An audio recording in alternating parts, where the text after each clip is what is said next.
Welcome to my YouTube channel, Vikas Sir Accountancy Amritsar. First of all, I wish all of you Happy New Year in advance. So today I am going to discuss about the guidelines for preparing accountancy project.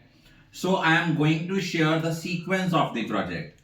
सबसे पहले जो आपने accountancy project बनाना है, first of all cover page बनाना है.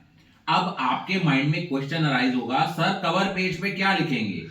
आप लिखोगे accountancy specific project on the basis of the analysis of financial statements of जिस company को चूज किया उसका, with the help of ratio analysis and cash flow statement analysis.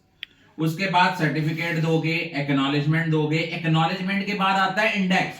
Index का format क्या है? सीरियल नंबर, पर्टिकुलर्स और page number.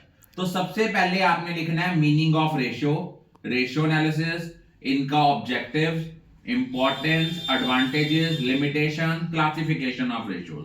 हो सके तो क्लासिफिकेशन ऑफ रेशियोज की डायग्राम बनाइए, उसका चार्ट बनाइए.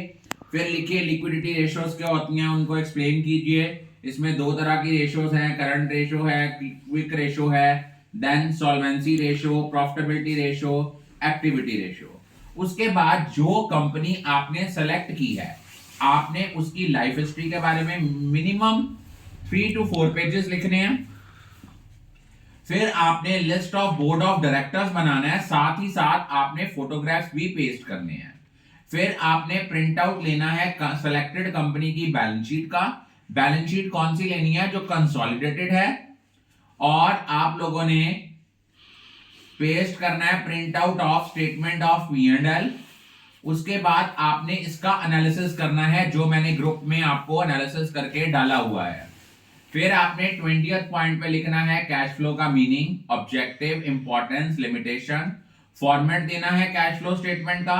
उसके बाद आपने जो सेलेक्टेड कंपनी है उसका कैश फ्लो स्टेटमेंट का प्रिंट आउट पेस्ट करना है. उसके बाद एनालिसिस करना है कैश फ्लो स्टेटमेंट का. अगर मेरे एनालिसिस में नहीं है तो यू कैन आस्क मी, उसके लिए 2 पेजेस छोड़ देने हैं.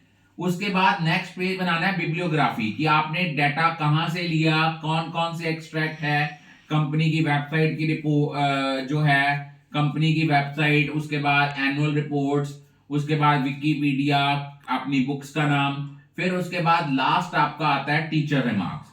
ये सब कुछ करने के बाद first of all you will have to get it checked from your concerned teacher, only then get it spiraled. पहले चेक कराना है, बाद में स्पाइरल कराना है. ये बात आप लोगों ने हमेशा याद रखनी है. I am going to share Viva questions with you very soon. So I have discussed the guidelines for accountancy project, and I have discussed it on the basis of the request sent by the various students of different schools. So wish you all the best.